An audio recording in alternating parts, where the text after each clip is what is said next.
All right, so this episode is going to be a fun one because this is an episode I've been wanting to make for a while, breaking down the biggest fitness and nutrition myths that simply will not die. And so I have a handful of claims here that I'm going to be going down um, that are really prevalent and just kind of annoy me a lot because I've had to educate a lot of people on these. And I have day-to-day conversations with a lot of people or businesses trying to sell me or another person a product, pushing that it will, have a certain effect on their health, or if they don't take it, their health is going to deteriorate. Or it's also become just really prevalent in social media and the news, right? You have one study that comes out about a certain supplement or product and everyone's just all over it. A while ago, as an example, melatonin came out. There was one study that wasn't even peer reviewed, it wasn't even published yet, and the news got all over it, where melatonin could potentially cause heart disease. And it just turned out to be completely false. It was a botched study that wasn't really done well. So that kind of applies to a lot of claims in the health space, where a study will come out, the news will get all over it, social media will get all over it, and people will believe it. And I think this is incredibly dangerous, and we should be more careful with our wording if we're a health professional. Because this also happens in my practice, where a patient or a client will be told that they should avoid X exercise for the rest of their life after they have some sort of disc herniation or spine issue, or they should avoid X food for the rest of their life because they had diverticulitis or they had a flare up, and it leads to them being fearful of certain exercises or foods for the rest of their life. They take these fears to their grave as a result of one healthcare professional who just simply probably didn't have enough time to explain the nuance to them, telling them that they should avoid it for the rest of their life. And that can affect some people drastically. And so I think it's really important that we be more careful as healthcare professionals to be more nuanced when we're explaining certain myths or claims or certainties that we have about health. So, as you know, at this point, fitness thrives on certainty. Everything is either amazing or terrible. That's what gets views. That's what gets clicks. The first one I'd like to discuss is that there is one quote unquote best workout split. Obviously, there is no one best workout split. You'll see so many different approaches from sports research, all online, whether it's an upper lower split, a full body split, a lot of the Russian styles of training or the Norwegian styles of training, a lot of popularized training programs from European strength philosophy, Eastern versus Western strength philosophy, and they all work. They all work. I'll say a lot of them are actually higher volume than they should be. Too many sets, too many exercises. But at the end of the day, consistency will beat out any sort of split, right? If you follow a basic 3 times a week program with 100% consistency, high quality workouts every single time, that will always beat out a more advanced program if you're not very consistent with that, or if you just simply can't keep up with it. Your body can't keep up with it. And I specifically do have one issue with one bro split that so many of my friends and also a lot of other people I see still follow, which is the bro split. Bro split is where you train one muscle group per day. So you're training like shoulders and arms one day, back and biceps, chest and triceps, then legs, and you'll have those like 4 times a week, once a week. And the reason I don't like the bro split is, although it can work and people do make progress on it, is that there's just so much research and mechanisms of action pointing to the direction that is just not that great compared to an upper lower or full body split where you're training a muscle group 2 to 3 times per week in frequency rather than just once. And so it's a very easy swap to make, in my opinion. And you actually get to train less days throughout the week, maybe just longer sessions, but less days. And so it's a very sensical substitution for a bro split, in my opinion. So I don't know why it's still so popularized.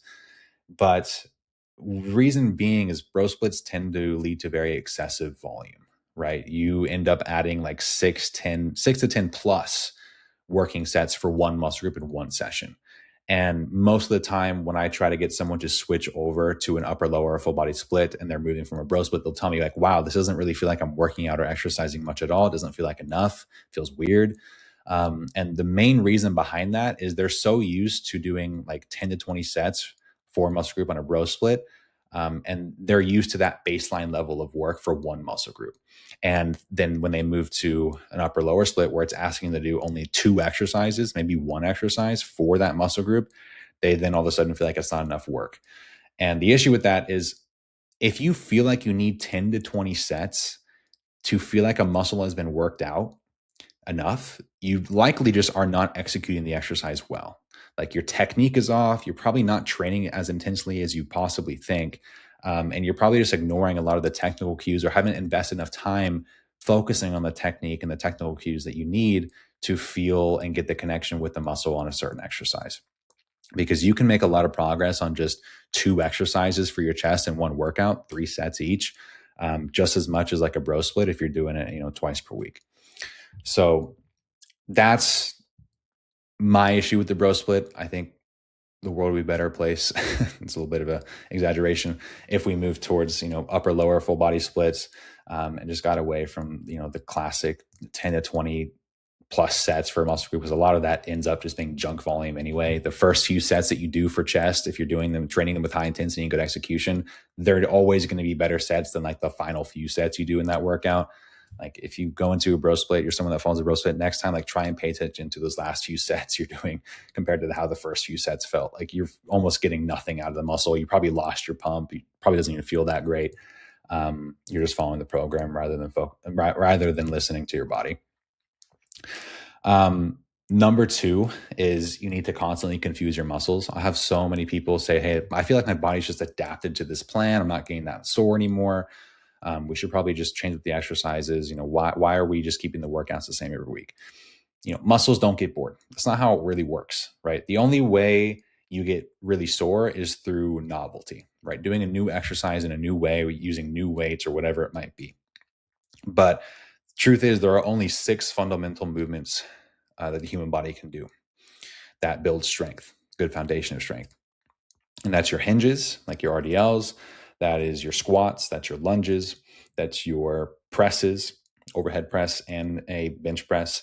And then you have your rows. And then you also have a core or trunk flexion exercise.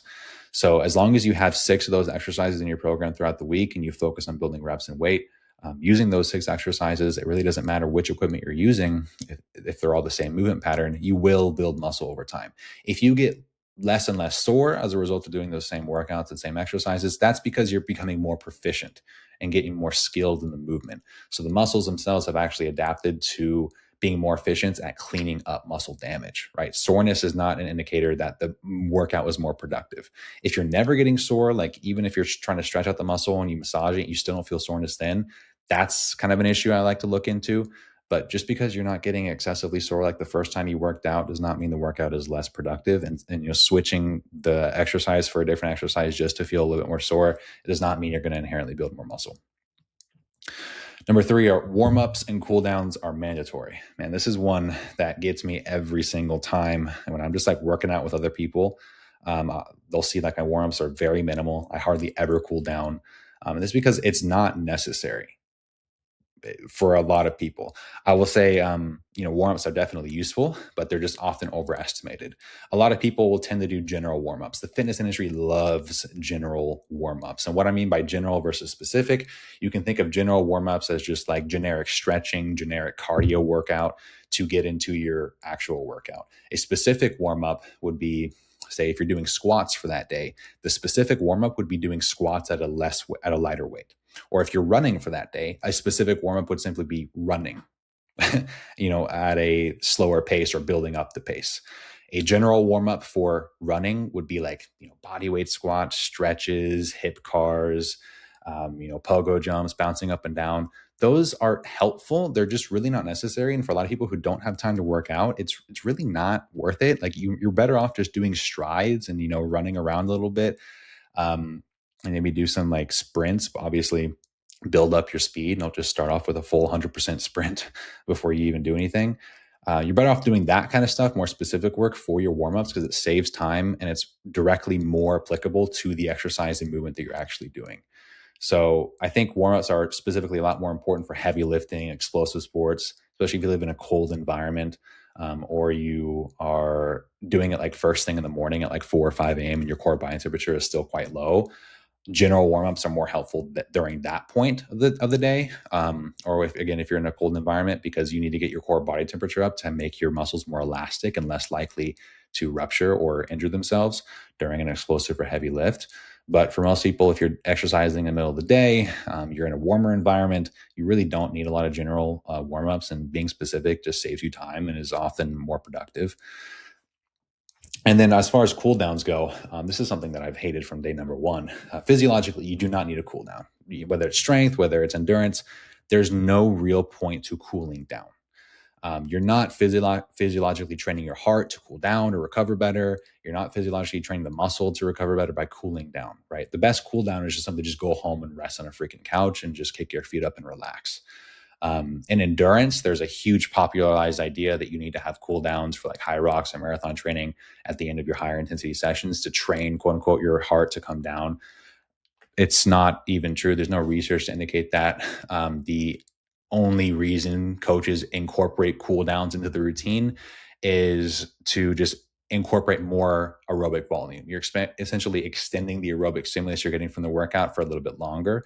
And it's a great way to add total mileage and volume into your week if you're an endurance athlete, because total volume is really the bottleneck for fitness improvements in aerobic sports, endurance sports.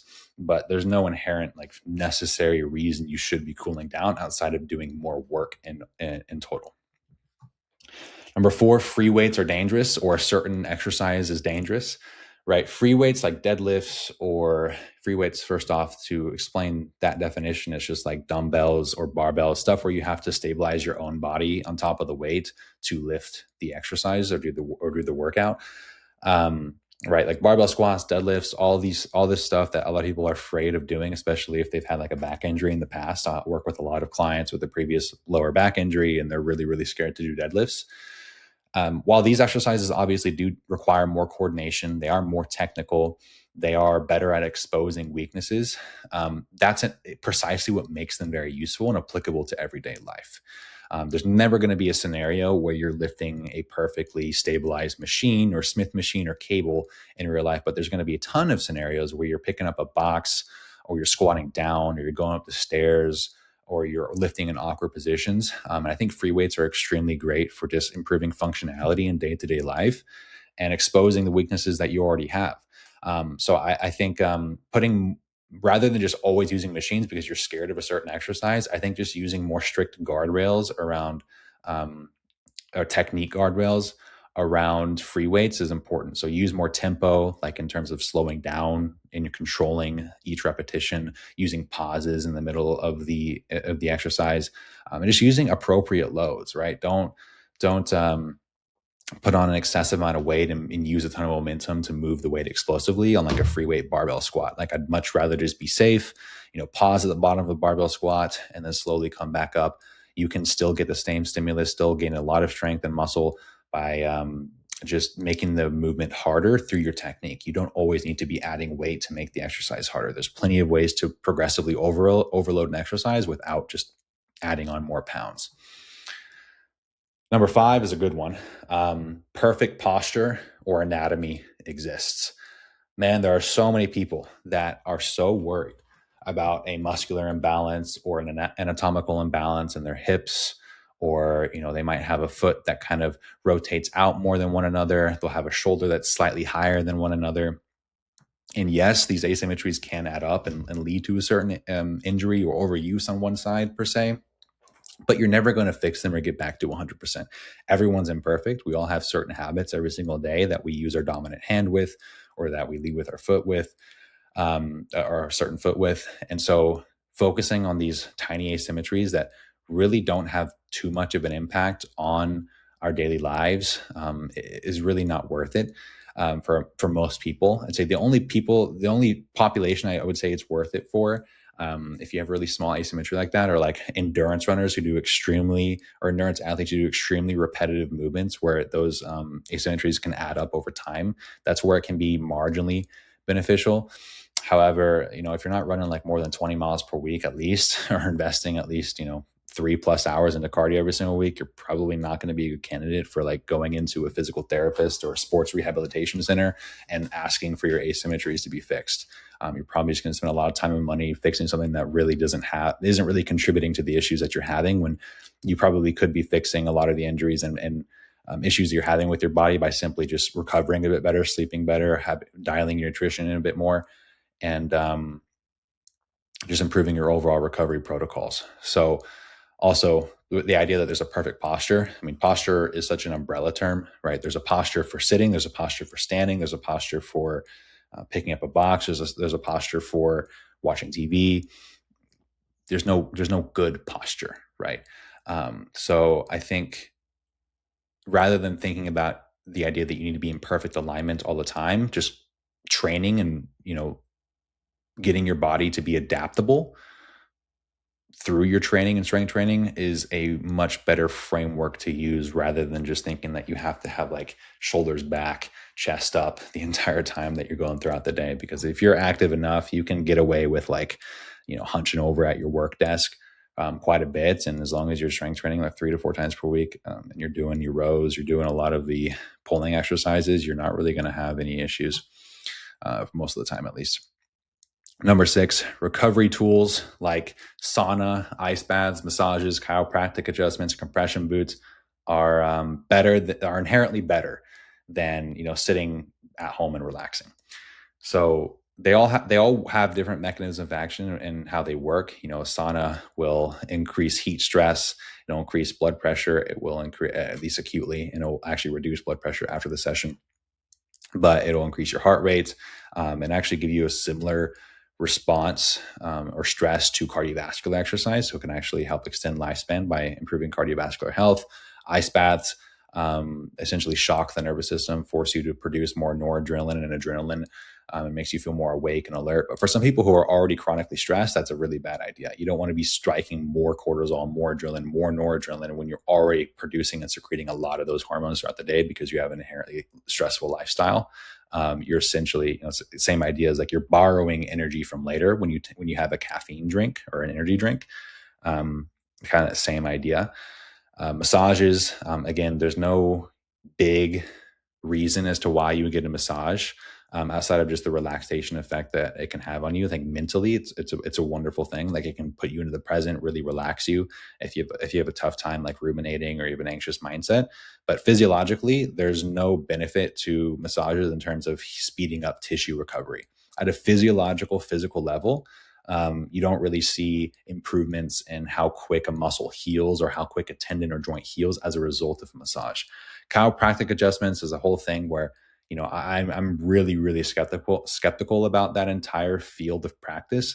The entire field of chiropractic work has been debunked many times. There's really not that much research behind it. If you actually go and dig into the literature, there's practically nothing there that is supported by evidence.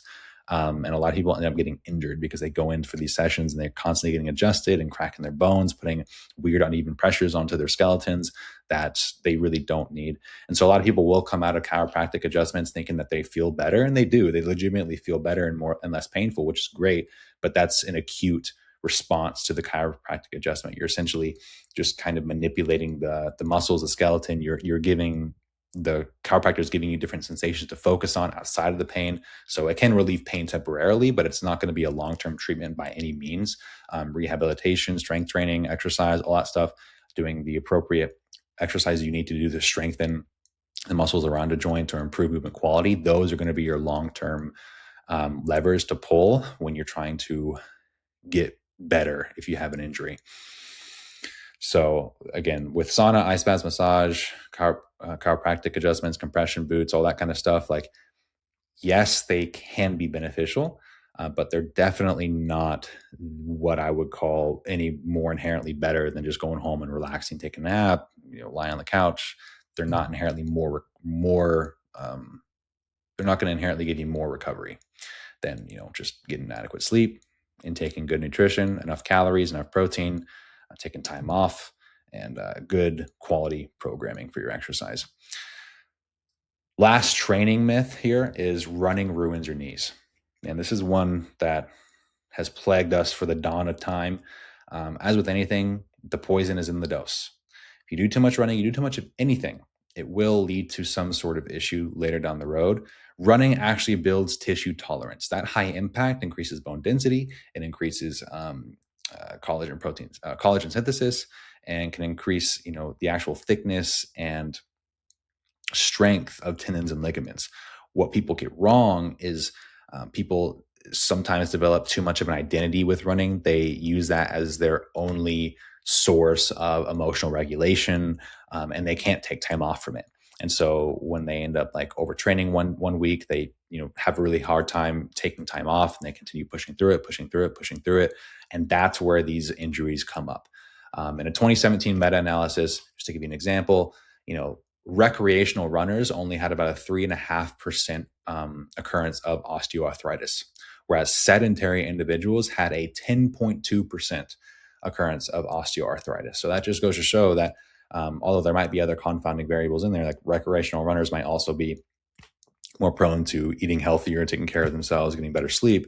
But there's obviously a correlation there that running does seem to have a positive effect on osteoarthritis and your joints overall. So, the poisons in the dose, what does your technique actually look like? How much running are you actually doing? Are you using good, smart volume progressions with your mileage, or are you just going all in, like randomly having 20-mile weeks?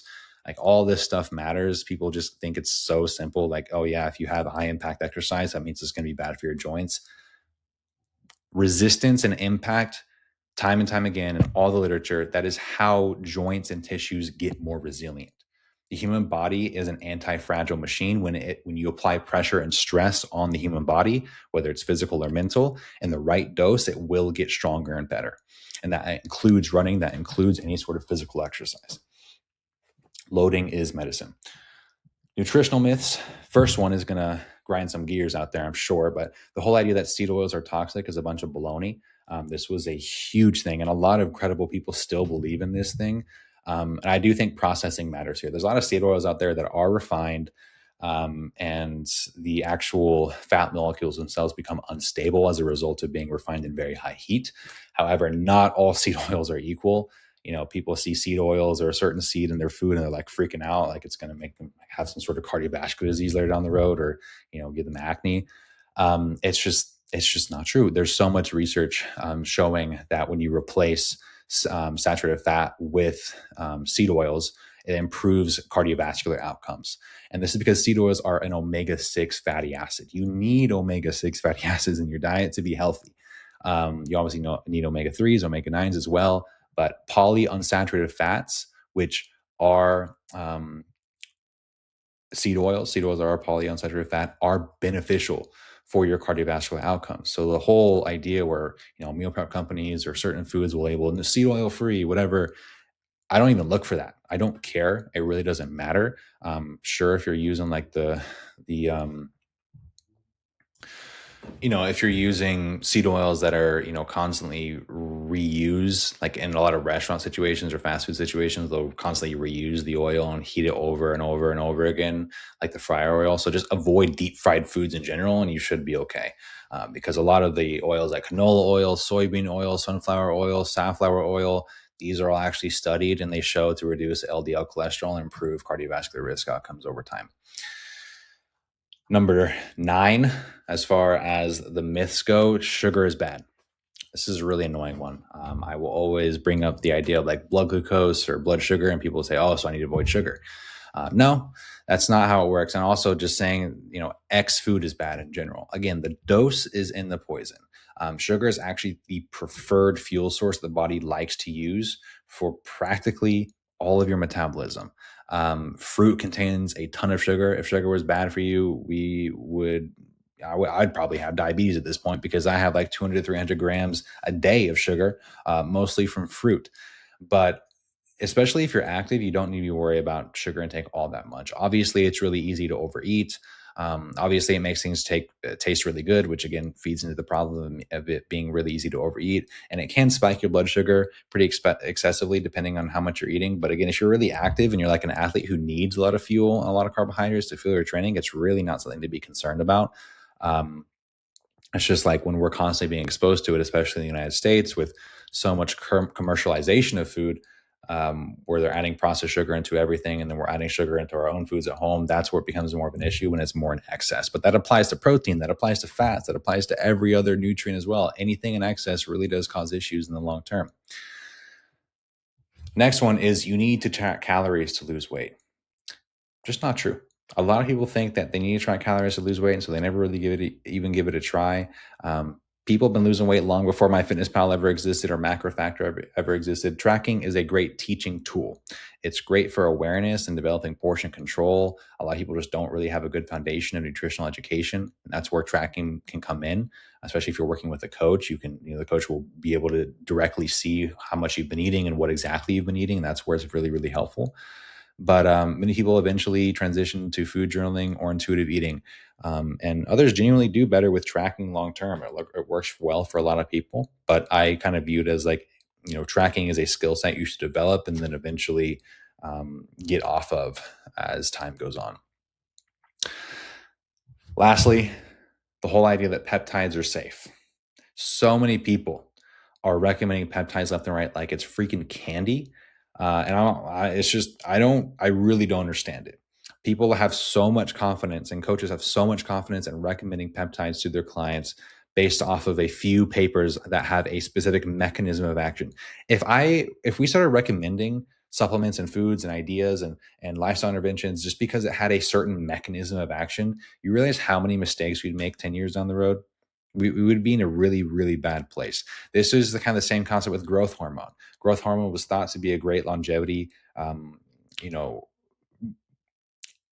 medication, where people were really excited over growth hormone as kind of this idea where you could like heal faster, you could build more muscle, and you would fight against aging because it had a great mechanism of action where it would increase growth hormone levels in the body, which would help increase visceral fat burning in certain populations, and it would improve healing and improve athletic performance. And it was a quote unquote hormone that was found naturally in the human body. So what's the big deal? But the thing is, when you only work with mechanisms of action rather than actual outcomes, and you don't have any clinical trials using these on human subjects for years and years and years, you don't know what the effects of bypassing a regular biological bottleneck is. Same thing with a lot of peptides, right? You're using like, BPC 157 to heal faster, but what if there is a biological cellular reason as to why we heal slower? What if it prevents a certain disease? What if it prevents cancer? It's a really umbrella term, probably a bad example, but what if it prevents certain things from happening? And we just don't know. There's not enough long-term human data to declare any peptide as being safe. And even FDA approval does not mean it should be used for longevity. Certain peptides, growth hormones or secretagogues like tesamorelin is technically FDA approved for lipodystrophy in people with HIV. That does not mean we should be using it to increase our growth hormone to help us with our cuts and help us build a little bit more muscle or shed body fat. FDA approved it for a specific reason, for a specific population, not for fitness gurus looking to get into more shape. So just be cautious with all the certainty around peptides right now. We're probably at least a decade away from even knowing if any of these are truly safe and going to be effective. In the meantime, people will swear by their effectiveness, and I do believe they will have a time and place, and I believe that a lot of them can be used safely as of right now. But again, I would be lying if I would ever recommend that to somebody and say, hey, I can 100% guarantee you will have no consequences as a result of taking this right now today. There's just no way of actually telling if that's true or not. So as always, there's always going to be a myth. There's always going to be a new claim in the fitness industry, whether it's nutrition, health, whatever. And a lot of it is over exaggerated. Nothing really beats the fundamentals and the basics as of right now in terms of lifting consistency, eat enough protein, move often, sleep well, be patient, working with your body with what it has been designed to do is probably your best bet right now.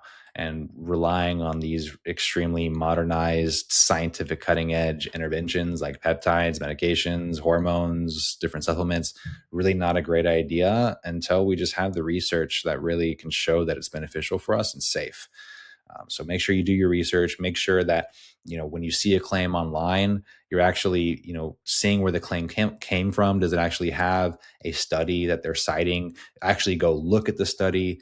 Is there any other studies or meta-analyses or systematic reviews replicating the findings in that study? Is the study representative of like an actual clinical trial and outcome in humans, or is it just a mechanism of action?